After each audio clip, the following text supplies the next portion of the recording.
God is niet de veroorzaker van het coronavirus, maar God is machtig en hij kan ook dit gebruiken ten goede.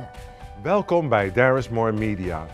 Wij zijn mensen die op zoek zijn naar meer en we willen jou in die zoektocht meenemen. Meer van God, meer van de Heilige Geest, meer van zijn Koninkrijk.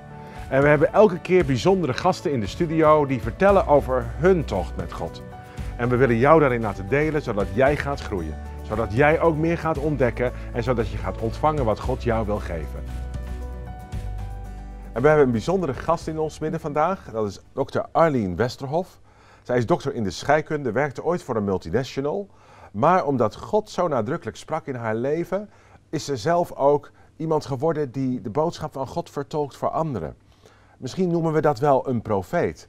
En zij is voorzitter van de Profetische Raad. Arleen, hartelijk welkom. Het is fijn om hier te zijn, Hans. Ja, we zijn zeker in deze spannende tijden waarin heel Nederland toch wat in de greep is van dat virus, van dat coronavirus, zijn we natuurlijk op zoek naar antwoorden. En dat is een van de redenen waarom jij in de uitzending bent.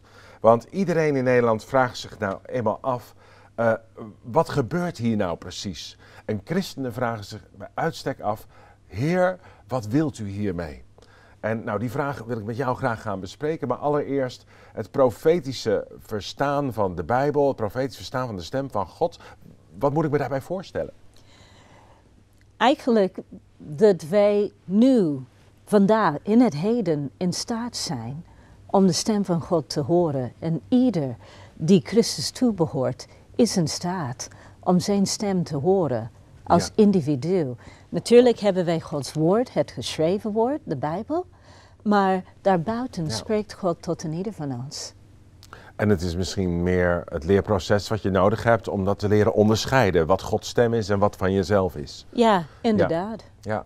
En als jij deze tijd, deze moeilijke tijd dan aanschouwt en je luistert naar de stem van God, dan ben ik natuurlijk erg nieuwsgierig. Wat hoor je dan? Ja, eigenlijk Hans, het is een zeer goed en een zeer belangrijke vraag in deze tijd. 1,5 week geleden ben ik op de knie gegaan. En ik zei, Heer, gewoon spreek. Hoe moeten wij dit zien, deze coronavirus? En ik merkte wel, hij begon te spreken. En als ik zeg spreken, het kwam in de vorm van een beeld. Wat ik voortdurend begon te krijgen. Van een bronzen slang op een stok. Oh, dat is een bekend beeld. Dat is een bekend beeld. En ineens moest ik denken aan Numeri. Hoofdstuk 21, waarin het volk van Israël, er waren giftige slangen in hun kamp gekomen en ze beten de mensen en de mensen waren aan het sterven. Ja. En ze riepen Mozes aan en ze zeiden, bid voor ons, dat we niet meer zullen sterven. En Mozes bad voor ze en God zei, maak een beeld van een slang in het brons en zet het op een stok. En zet het op een plaats waar iedereen het kan zien. En iedereen die naar dat bronzen slang zal kijken, zal genezen worden. En dus, dat was de achtergrond. Maar ik moest ook denken dat Jezus ook zoiets heeft gezegd. En in Johannes 3, vers 14, kunnen we ook lezen. En zoals Mozes de slang in de woestijn verhoogd heeft, zo moet de zoon des mensen verhoogd worden. Opdat ieder die in hem gelooft niet verloren gaat, maar eeuwig leven heeft. Nou, dit gaat over het opnieuw geboren worden, het wedergeboorte, de wedergeboorte als het ware. Maar ik ervoer tijdens het wachten op God dat hij iets meer wil zeggen. Dit programma heet There is More. Er is meer.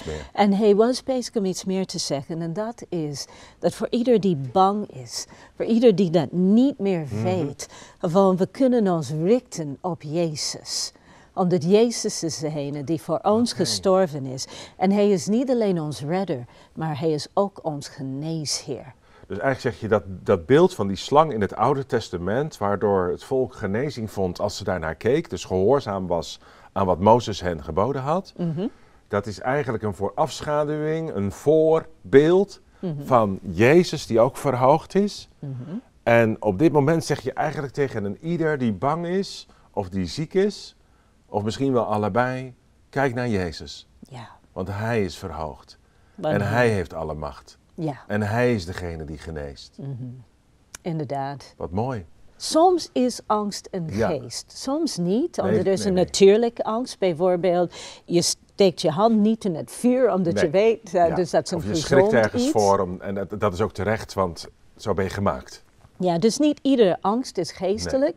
Maar in deze tijd hoor ik van veel mensen... Ja, beklemmende angst is het, Ja, hè? ze ervaren letterlijk dat er een soort angst over zich heen komt. Ja. En als dat ervaren wordt, dan lijkt dat meer op een geest Ja. nu.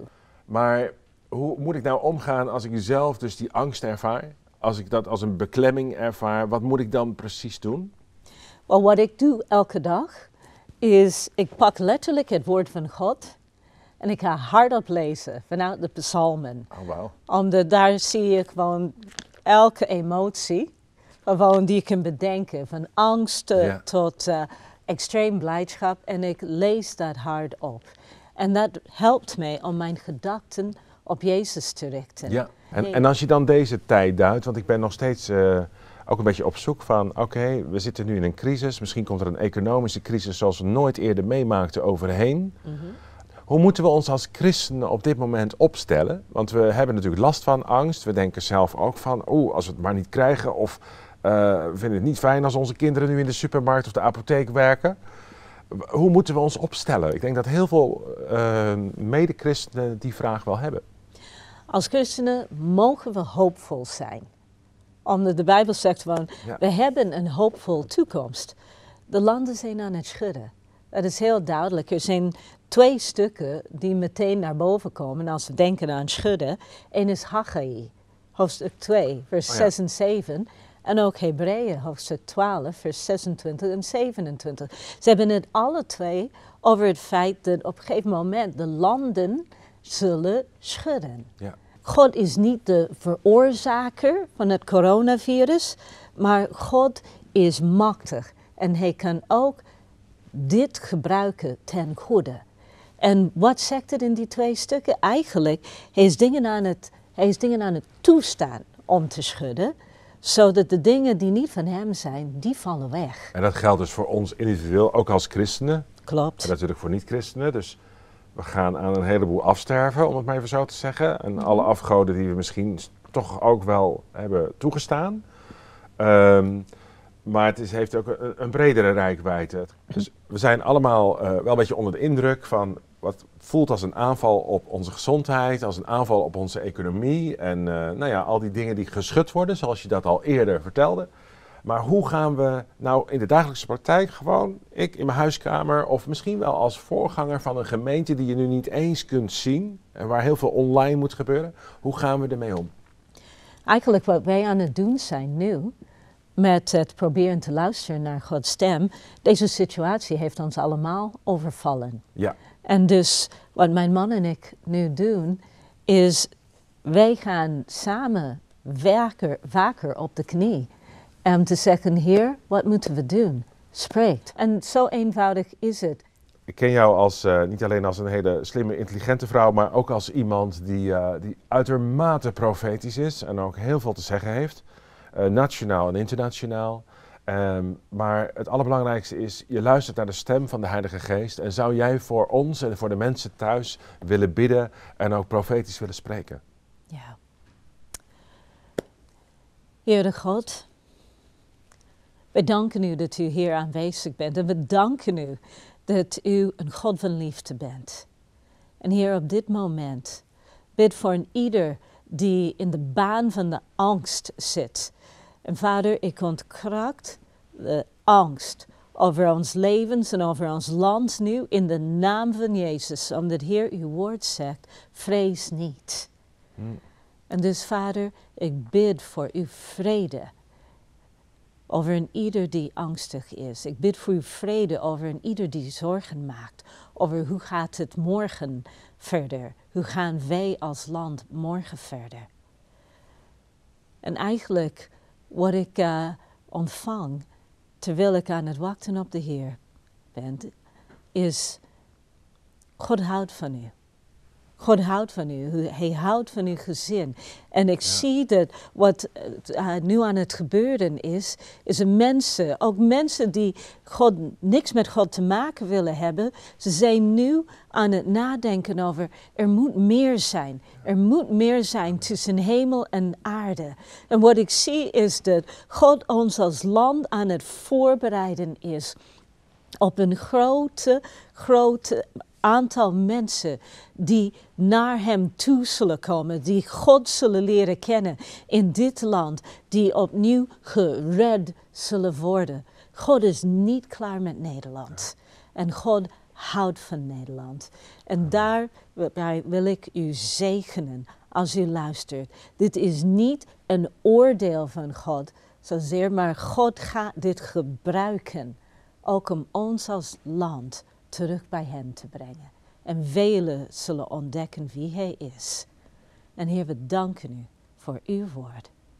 In Jezus' naam. Amen. Amen. Hartelijk dank Arleen voor deze hoopvolle woorden. Ja. Nou, ik vond het heel erg fijn dat je hier was en dat je met ons je inzicht, ook je profetische inzicht hebt gedeeld. En ik hoop dat het mensen ook echt bemoedigt en vooral ook stimuleert om ook zelf op de knieën te gaan. Dank je wel.